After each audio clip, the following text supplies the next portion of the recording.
Hello, I'm Gilles Labossière, the CEO of SenseFly, and I'm joined today by Andrea, our Global Training Manager. Hi everyone.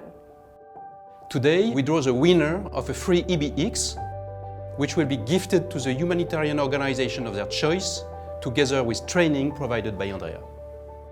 As you may know, earlier this year, we conduct our first ever Drones for Business survey. The answers received help identify key trends on the use of commercial drones and the future of the industry. I encourage you to read the report, which you can do by clicking on the link on this video. And to thank you all for your time, every participant has automatically been entered into a draw. And now it's time to select the winner.